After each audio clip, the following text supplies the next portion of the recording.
त्रिभुवन विदिता जगता जे करनौआ, त्रिभुवन विदिता जगता जे करनौआ, बड़ा निक लागे राघव जी के गौआ, बड़ा निक लागे राघव जी के गौआ।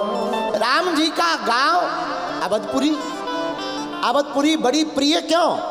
अरे भैया, जहां राम राजा हुए वो प्रिय ही क्यों ना हो? राम पूर्ण परब्रह्म परमात्मा है, और परमात्मा जिस भू पर प्रकट हो वो भू ही धन्य है, वो धरा धन्य है।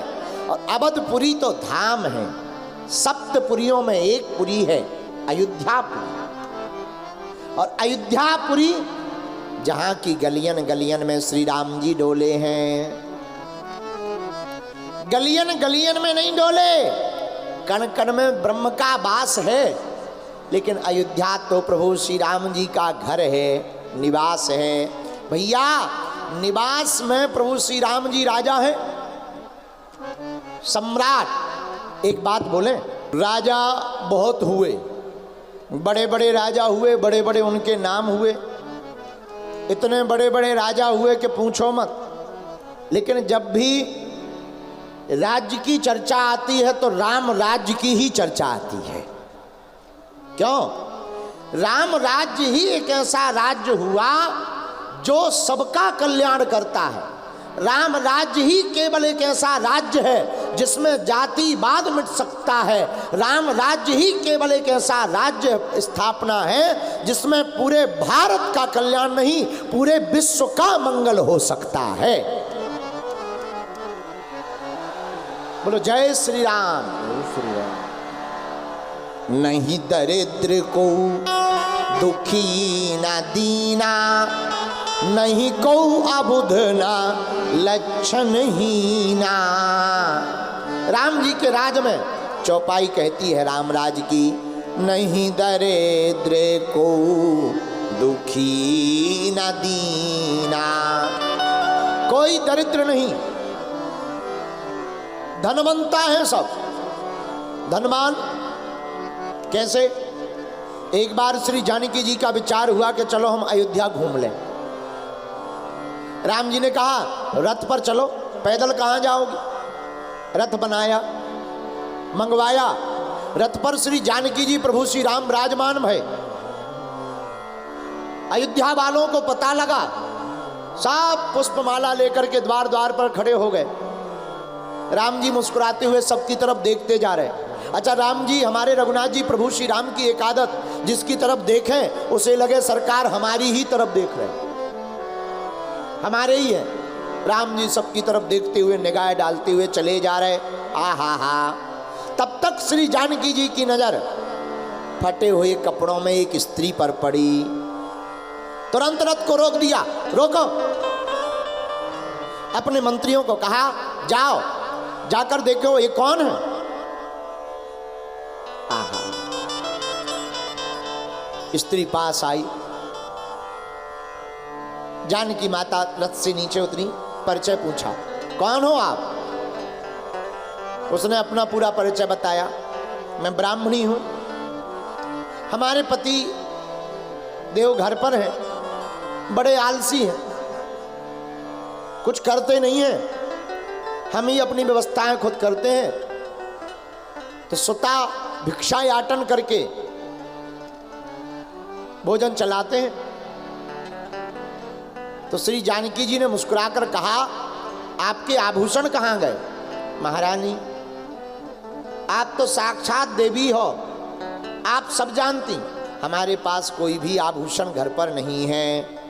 और श्री किशोरी जी इतनी दयावान है, उस ब्राह्मणी की यह दशा देखकर तत्क्षण अपने आभूषण उतार कर ब्राह्मणी को पहना दिए, अपने आभूषण श्री किशोरी जी ने।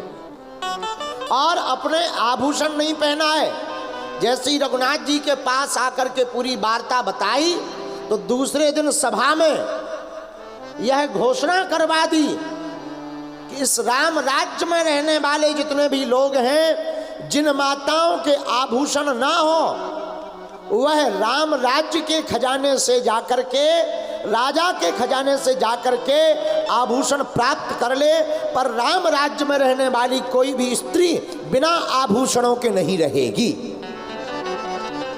यह राम राज्य है, यह राम राज्य की स्थापना है कि कोई दुखी ना रहे। इतना अच्छा, एक और है राम राज्य में एक बात और, आज के जमाने में अगर घोषणा कर दी जाए कि जिसको जो चाहिए सो ले लो, आदमी ले नहीं जाएगा, पीठ पे बांध ले जाएगा। एक आदमी ही खजाना खाली कर देगा। पहले के लोग ईमानदार होते थे, हमने विदेशों में सुना है, एक आध दो जगह देखा है विदेशों में, एक दो बार हम गए हैं। विदेशों में दुकान लगी रहती है, वहीं पर बॉक्स लगा रहता है कि आप सामान खरीद लो, रुपया इसमें डाल दो। तो हमने एक बार एक आदमी से कहा हम सामान भर ले लें, रुपया ना डालें तो क्या मशीन पकड़ लेगी? तो मुस्कुराते हुए पीछे से कहा पंडित जी भारत में संभव है कि सामान ले लेंगे रुपया नहीं डालेंगे, पर यहाँ पर लोग ईमानदार हैं, यहाँ सामान भी लेंगे तो रुपया डालेंगे। उनका बड़ी विचित्र बात है। हम कहा ऐसा तो राम राज्य में था, और यहाँ तो देखो भारत भी कम नहीं, अब सुधर रहा है, पर अपन लोग तो अद्भुती लोग हैं। एक हमारा चेला है चंगीलाल, गांव में कच्ची बर्फ जानते हो? कच्ची बर्फ का वितरण हो रहा था। चंगीलाल लड़ करके 40 रुपया की बनियान फड़वा ली, पर 3 रुपया की कच्ची बर्फ पूरी लूट कर लाए थे। जब घर आए तो पत्नी ने कहा कि ये हालियत क्या है? अरे बोले हालियत पे मत जाओ, बर्फ देखो, बर्फ पूरी लूट ले आए, एक सिंगल नहीं मिली गांव वालों को, सिंगल लड़के लाए हैं। पत्नी बोली बर्फ तो छोड़ो, बनियान और कुर्ता की क्या दशा? पति बोला तुझे बनियान कुर्ता दिख रहा, बर्फ नहीं दिख रही। पत्नी माथा पीटते बोली हे राम, 3 रुपया की बर्फ में 40 को खर्चा, शर्म नहीं आई आपको? पति बोला तुम्हें शर्म नहीं आई? एक भी नहीं बची, फ्री की है, लूट के ले आए। यही हम लोगों का हाल है, फ्री के चक्कर में अपना घाटा करवा देते हैं लेकिन लूट कर ले जाते हैं। हम तुम्हें ये समझाना चाहते हैं फ्री मिले पर उतना ही पाओ जितनी आवश्यकता हो। राम राज्य की कल्पना यही है कि राम राज्य में अगर तुम्हारे आसपास कोई दुखी है और तुम पर 2 रोटी है तो 1 रोटी तुम पाओ, 1 उसको बांट दो। यही राम राज्य की स्थापना का संकल्प है। बोलो सीताराम। लेकिन वर्तमान में तो अब ठीक ही है, मांगने वाले भी बड़े खतरनाक होते हैं। अच्छा, लेकिन जिनके भाग्य में ना हो उन्हें कुछ नहीं मिलता, जिनके भाग्य में होने सब कुछ मिल जाता। एक अंधी बूढ़ी माता जी थी, बूढ़ी अंधी दिखाई नहीं देता। शंकर जी मिल गए, वरदान मांगो। तुम रोज ओम नमः शिवाय करती, वरदान मांगो। अंधी बुढ़िया माता ने सोचा हाउ महाराज। तब तक शंकर जी बोले सुनो माता जी, एक ही वरदान मिलेगा। अब बूढ़ी माता जी ने सोचा हम बूढ़े हैं, अंधे हैं, गरीब हैं और बेटा के बेटा नहीं है, पर वरदान एक मांगने को कहा है। अगर कहेंगे आंखें दे दो तो गरीबी बनी रहेगी और बेटे को संतान नहीं होगी। अगर पोता मांग लेंगे तो गरीबी दूर नहीं होगी, आंखें नहीं आएंगी। पर इतनी चतुर थी वो बुढ़िया रही होगी बड़हलगंज की, इतनी चतुर बुढ़िया, एक वरदान में ही सब मांग लिया। पता है वो क्या बोली? बोली हे शंकर जी, हमारा तो एक ही प्रार्थना है, मैं अपनी इन आंखों से पक्के मकान में अपने पोता को सोने के कटोरा में दूध भात खाते हुए देखूं। ले वरदान एक मांग सब लिया। अपनी आंखों से मतलब आंखें मिल गई, अब पक्के मकान में मतलब गरीबी चली गई। सोने के कटोरा मतलब अब सोने के कटोरा किन पे होंगे? गरीबों पे तो होंगे नहीं। और पोता को दूध भात खाते देखे मतलब पोता भी मांग लिया। धन्य है बड़हलगंज वालों। लेकिन यही एक बड़हलगंज के कोने में एक आदमी और रहता था, उसे मिला तो कुछ नहीं पाया। दूसरी घटना सुनो।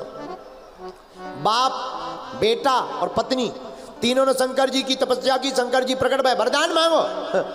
लेकिन सुनो, एक एक वरदान ही तीनों को मांगने को मिलेगा। पति पत्नी से बोला तुम मांगो, आगे तुम मांगो। पत्नी बोली हे शंकर जी हमारी उम्र 86 साल हो गई, हमको 16 साल की बना दो। शंकर जी बोले तथास्तु। पति का दिमाग खराब, ये 16 साल की बन गई मतलब हमें छोड़ने वाली है, क्योंकि वो तो 88 साल का था। पति का दिमाग खराब। अब देखना भाग्यहीन कैसे होते हैं। तुरंत शंकर जी की तरफ बोले महाराज एक वरदान हमारा रह गया। शंकर जी बोले तुम मांगो। महाराज ये जो पत्नी हमारी 16 साल की बन गई इसको कुतिया बना दो, झंझट खत्म। आओ कुतिया बना दो। अब बेटा देख रहा, देखते ही देखते कुतिया बन गई उस सामने। अब पति मुस्कुराए हैं और बन जाओ 16 साल की, और बन जाओ और बन जाओ। दूसरी शादी या करनी थी, 16 साल की बनी थी। अब बढ़िया कुतिया की तरफ देख करके अब बेटा रोए। शंकर जी बोले बेटा से एक तुम्हारा वरदान रह गया। बेटा बोला आप क्या मांगे, हमारी माता जी का ज्यों का त्यों कर दो। शंकर जी बोले तथास्तु। बताओ पत्नी ने भी मांग लिया, पति ने भी मांग लिया, बेटा ने भी मांग लिया, हाथ कुछ नहीं लगा। बोलो सीताराम। इन्हें कहते अभागी, जिन्हें मिल जाए वो कुछ पा ना पाए वो अभागी। अब वो बुढ़िया माता जो पहली वाली थी बड़हलगंज वाली, वो है भागी, भागी। क्यों? उन्होंने एक वरदान में ही सब कुछ पा लिया। हम भी तुमसे यही कहना चाहते मेरे पागलों, राम राज्य का मतलब है प्रभु श्री राम की चरण शरण में रहना। और भाग्यशाली वही है जो राम राज्य में एक मांगे और 2 देने का संकल्प ले लेवे, वही राम राज्य में रहने का अधिकारी होता है।